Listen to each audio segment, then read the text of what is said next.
When the ladies returned to the drawing-room after dinner, Emma found it hardly possible to prevent their making two distinct parties. With so much perseverance in judging and behaving ill did Mrs. Elton engross Jane Fairfax and slight herself.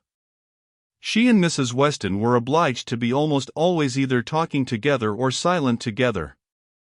Mrs. Elton left them no choice.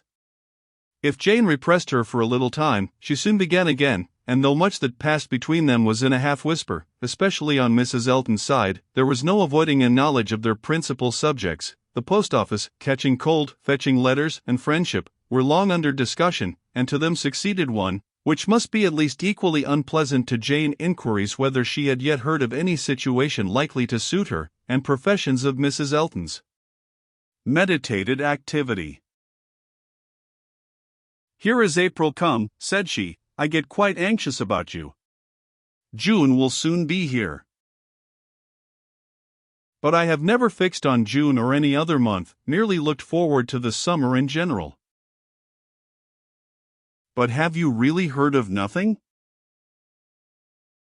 "I have not even made any inquiry. I do not wish to make any yet." "Oh, my dear, we cannot begin too early. You are not aware of the difficulty of procuring exactly the desirable thing." "I'm not aware," said Jane, shaking her head. "Dear Mrs. Elton, who can have thought of it as I have done?" "But you have not seen so much of the world as I have. You do not know how many candidates there always are for the first situations. I saw a vast deal of that in the neighborhood round Maple Grove. A cousin of Mr. Suckling, Mrs. Bragg, had such an infinity of applications. Everybody was anxious to be in her family, for she moves in the first circle. Wax candles in the schoolroom. You may imagine how desirable. Of all houses in the kingdom, Mrs. Bragg's is the one I would most wish to see you in. Colonel and Mrs. Campbell are to be in town again by midsummer," said Jane. "I must spend some time with them. I am sure they will want it. Afterwards I may probably be glad to dispose of myself. But I would not wish you to take the trouble of making any inquiries at present." "Trouble? I know your scruples.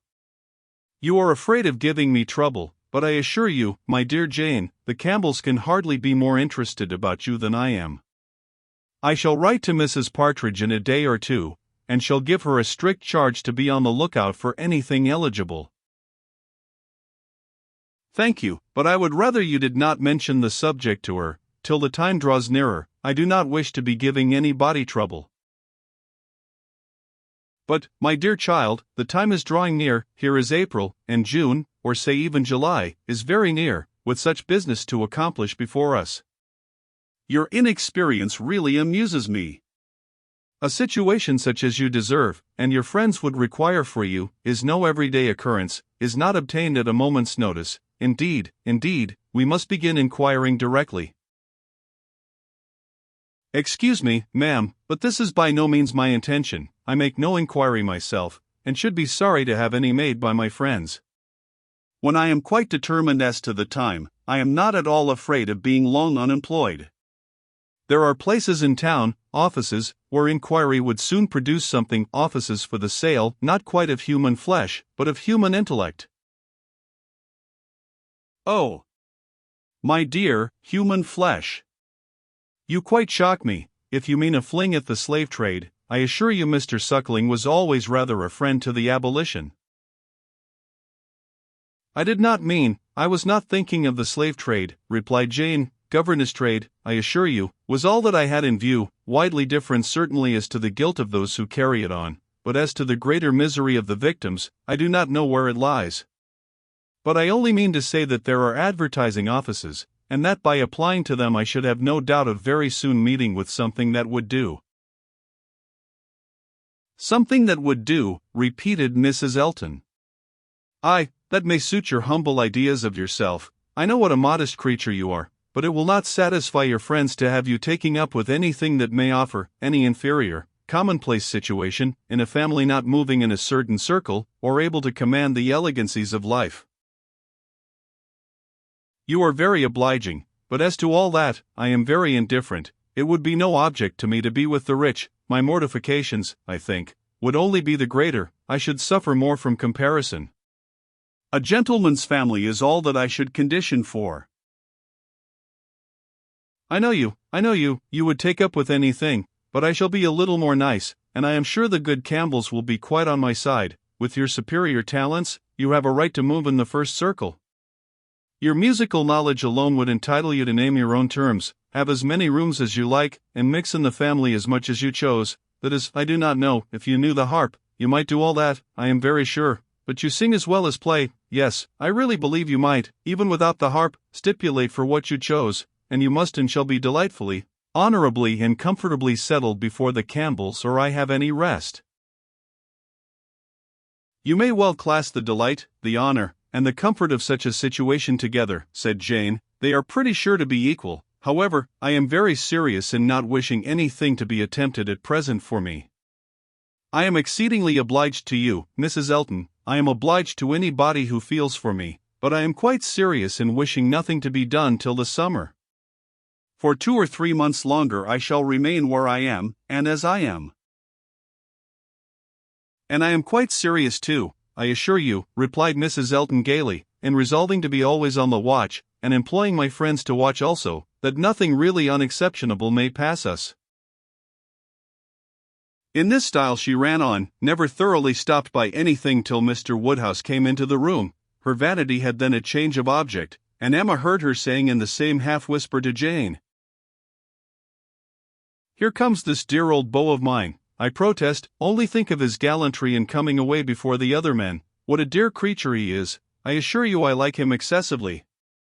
I admire all that quaint, old-fashioned politeness. It is much more to my taste than modern ease. Modern ease often disgusts me. But this good old Mr. Woodhouse, I wish you had heard his gallant speeches to me at dinner. Oh! I assure you I began to think my caro sposo would be absolutely jealous. I fancy I am rather a favorite. He took notice of my gown. How do you like it? Selina's choice, handsome, I think, but I do not know whether it is not over-trimmed. I have the greatest dislike to the idea of being over-trimmed, quite a horror of finery. I must put on a few ornaments now, because it is expected of me. A bride, you know, must appear like a bride, but my natural taste is all for simplicity. A simple style of dress is so infinitely preferable to finery. But I am quite in the minority, I believe. Few people seem to value simplicity of dress. Show and finery are everything. I have some notion of putting such a trimming as this to my white and silver poplin. Do you think it will look well? The whole party were but just reassembled in the drawing-room when Mr. Weston made his appearance among them. He had returned to a late dinner, and walked to Hartfield as soon as it was over. He had been too much expected by the best judges, for surprise, but there was great joy. Mr. Woodhouse was almost as glad to see him now, as he would have been sorry to see him before. John Knightley only was in mute astonishment, that a man who might have spent his evening quietly at home after a day of business in London, should set off again, and walk half a mile to another man's house, for the sake of being in mixed company till bedtime, of finishing his day in the efforts of civility and the noise of numbers, was a circumstance to strike him deeply. A man who had been in motion since 8 o'clock in the morning, and might now have been still, who had been long talking, and might have been silent, who had been in more than one crowd, and might have been alone, such a man, to quit the tranquility and independence of his own fireside, and on the evening of a cold sleety April day rush out again into the world, could he by a touch of his finger have instantly taken back his wife, there would have been a motive, but his coming would probably prolong rather than break up the party. John Knightley looked at him with amazement, then shrugged his shoulders, and said, "I could not have believed it even of him." Mr. Weston meanwhile, perfectly unsuspicious of the indignation he was exciting, happy and cheerful as usual, and with all the right of being principal talker, which a day spent anywhere from home confers, was making himself agreeable among the rest, and having satisfied the inquiries of his wife as to his dinner, convincing her that none of all her careful directions to the servants had been forgotten, and spread abroad what public news he had heard, was proceeding to a family communication, which, though principally addressed to Mrs. Weston, he had not the smallest doubt of being highly interesting to everybody in the room. He gave her a letter. It was from Frank, and to herself. He had met with it in his way, and had taken the liberty of opening it. Read it, said he, it will give you pleasure. Only a few lines, will not take you long. Read it to Emma. The two ladies looked over it together, and he sat smiling and talking to them the whole time, in a voice a little subdued, but very audible to everybody. Well, he is coming, you see, good news, I think.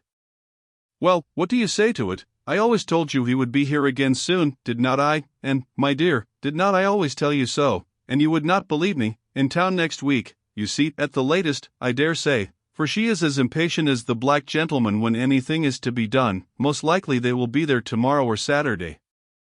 As to her illness, all nothing of course. But it is an excellent thing to have Frank among us again, so near his town. They will stay a good while when they do come, and he will be half his time with us. This is precisely what I wanted. Well, pretty good news, is not it? Have you finished it? Has Emma read it all? Put it up. We will have a good talk about it some other time, but it will not do now.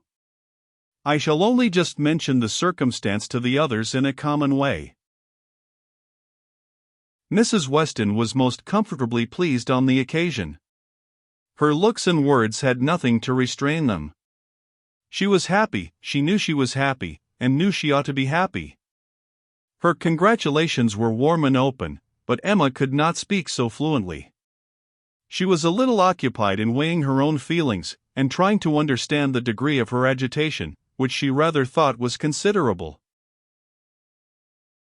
Mr. Weston, however, too eager to be very observant, too communicative to want others to talk, was very well satisfied with what she did say, and soon moved away to make the rest of his friends happy by a partial communication of what the whole room must have overheard already. It was well that he took everybody's joy for granted, or he might not have thought either Mr. Woodhouse or Mr. Knightley particularly delighted. They were the first entitled, after Mrs. Weston and Emma, to be made happy. From them he would have proceeded to Miss Fairfax, but she was so deep in conversation with John Knightley that it would have been too positive an interruption, and finding himself close to Mrs. Elton, and her attention disengaged, he necessarily began on the subject with her.